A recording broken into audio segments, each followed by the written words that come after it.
We could not have asked for a better group of people to gather around something that we made, and for that, we'll be forever grateful to you. And welcome back to Worlds Adrift. Welcome to a game called Worlds Adrift. Hi guys, it's Herb from the Worlds Adrift team. Hi, I'm Oliver, age 24. And I'm Enrico Fierce, and this is Worlds Adrift. Worlds Adrift describes itself as an unscripted sandbox MMO. And I had to think of a game that I'd completely forgotten about. And this game was Worlds Adrift. This is not Worlds Adrift. Regardless of what you see right now, believe me when I say this is not Worlds Adrift. But what is it then? Or at least, what was it? Worlds Adrift was an MMO whose focus was that of exploration and player-to-player battles and human interaction.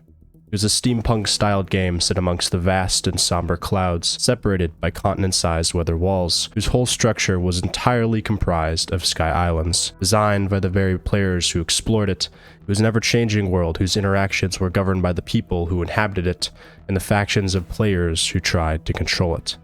And as you explored the world, a nomad traveling either alone or with friends, you would personally design, build, and weaponize airships that would truly become your home, for better or for worse. From each interaction with a new region and with each new player you came across, it was a gamble, a test, the humanity of those that you met, and a recognition of who was the stronger and more capable force in a fight. In the existential phenomenological concepts, philosophers like Emmanuel Levinas and Jean-Paul explored the ideas of the other, which represents the unknown and unfamiliar, which can be perceived as a threat due to the potential for that unknown to cause harm to oneself or to the freedoms and autonomy of that person. In this one idea alone, one can draw many conclusive examples of this idea. Whether through fiction or fear, one can understand the feeling of being unassured, to feel as though you may be playing in the hands of an enemy, and not know it. One can imagine in the distant past a scenario where two different humans from two different tribes encountered one another. In a situation like this, you know nothing of the other person. All you know is what you are capable of, and that knowledge alone, to know the evil that you can perform, in itself is enough reason to commit that very evil upon the unknown and potential threat before it has the chance to do it to you. Much of this understanding in human nature is not only reflected in the world, but in the very games that we play. It's the fear of the unknown, the changing, the unpredictable, the non-constant, that both excites fear and enjoyment all at once. These concepts that Worlds Adrift and other popular MMO games like Rust inherently played upon. It's, in essence, what made these games so replayable.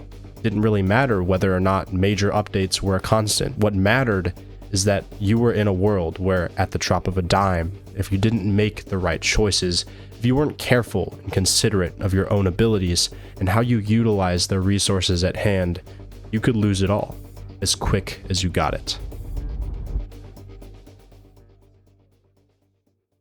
While the ideas for these games made sense, and the conceptual groundwork was there, only one of these games would inevitably succeed. As you might be aware, Rust has become a global phenomenon. With countless updates to the game, the ever-strong fanbase, and a beautiful game experience that offers players the ability to handle different situations in countless different ways, its popularity has exploded in recent years, while Worlds Adrift was a game that died completely, all the way back in 2019, largely to just a bad business model. Inherently, the game created by Bossa Studios, now known as Bossa Games, failed largely from a falling player base, but the overarching cause for these issues was something that made up the backbone of the game itself, while also being its own Achilles heel. This was namely Spatial OS. You see, work on the game initially started in 2014, a time where designing a brand new MMO server structure with massive, constantly changing worlds hosting thousands of players who could interact together on a single server at once seamlessly was something that didn't really exist. And in fact, Worlds Adrift in this aspect was a pioneer of this space, being one of the first games to ever release using the Spatial OS system. It allowed the developers to make technology itself match to their dream. Each object in the Spatial OS system at every point was being logged and tracked and saved in this respectively stitched together format, which allowed players to cross the world in a day and leave the gutter remains of their ship's leftovers and scraps on some distant island that players could one day come across in the future, and use this shell for their own skyship if they so chose. And for a long time, this idea grew massively. The technology was downright ahead of its time, drawing in creators like Jacksepticeye and even IGP, who helped do voiceovers for one of the trailers for the game. But despite the audience's love and the community's love, this came with some catastrophic problems that simply could not be ignored. The stitching together of servers wasn't perfect. Oftentimes, when traveling from one to another or loading different types of islands, airships, as they traveled, would experience major lag issues that would cause skyships to jump forward, heavily rubber banding and causing players to get shot off of their crafts, killing them and losing whatever loot was immediately on their player to the abyss below. And these issues would happen in regular, in spite of whatever PC you might have had. Additionally, these servers were not owned by the developers, but in fact were being paid for on a subscription basis. The devs, just to make the game run in the first place, were paying massive monthly fees in order to keep this humongous server structure running. Not only that, but because these constant fees were outcompeting the purchases for the game, over the years it became increasingly more impossible for the devs to update the game despite having a great game concept and a good gameplay feel. And with a constant flow of server issues coming on a weekly basis, because of having to push back and forth with trying to handle these issues of Spatial OS, which largely couldn't be changed due to it not being the devs' own server technology, the actual new additions to the game and wildlife and ecosystem posed a serious risk to these servers' already strained ability to handle the new creatures and render them in between the massive array of constantly changing, stitched together servers. And in many cases of added creatures, new additions had to be taken out of the game to either be reworked on or modified, which in most cases would inevitably never make it back into the game. Effectively, the devs had unknowingly married themselves to a double-edged sword, one that stopped them from moving forward while also being the reason for their success. We could not have asked for a better group of people to gather around something that we made, and for that, we'll be forever grateful to you. These were some of the final remarks made by Henrik Olifers, the co-founder of Boss Studios, marking the end of the beloved title. Reality had finally set in. Worlds Adrift was no more.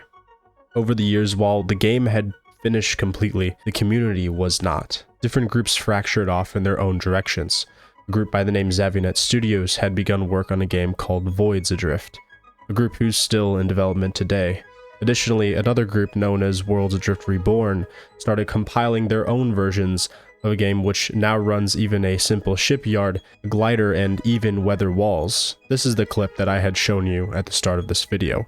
This is not Worlds Adrift. Despite how similar it is, this is not the game, but instead a variation. And while these are the main groups whom have worked on trying to rebuild and reshape the concept that began with one like-minded community, is split off into even two more groups of developers that I know who have asked not to be named. And of course, in the most recent development, as was shown off in the recent Future Games show nearly 5 years after the original game shut down, Lost Skies, by the same developers that designed Worlds Adrift, is revisiting the original concept in an alternate universe with a different take on game style. One that focuses on a multiplayer co-op survival, where the focus is building ships to take on large bosses in the skies. All of these different groups originated from one single game, all with their own goals and visions of what they wanted in a concept that fell due to circumstance. Yet even in spite, these different groups somewhat hold a level of hostility toward one another.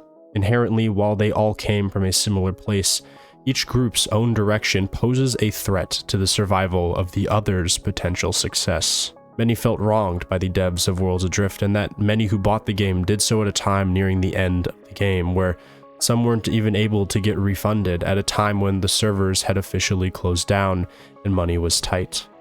And in this sense, there is a degree of anger that formed. While some in the community are furious that the focus of Lost Skies, which Bossa Games has been working on isn't the exact same as Worlds Adrift, others are accepting of the idea that they want to try and go in a slightly different direction and stray away from the mistakes that led to their previous failures, while keeping some aspects of what made Worlds Adrift so loved. With official statements showing that PvP is no longer the main focus of the game, PvP will in fact still be possible in the game, but as stated by the devs, it will not be inherently balanced around this, as well as the options for people to create community servers running sessions much bigger than the officially listed 6-player co-op limit on their site.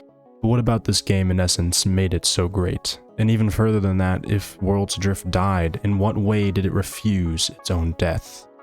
Contrary to the elements that made this game so replayable, the PvP wasn't what made Worlds Adrift its own. It wasn't the islands made by the players, nor the countless airships, factions, weapon styles, integrated ship material optimizations, or even the central and calming vastness that the world imposed upon you.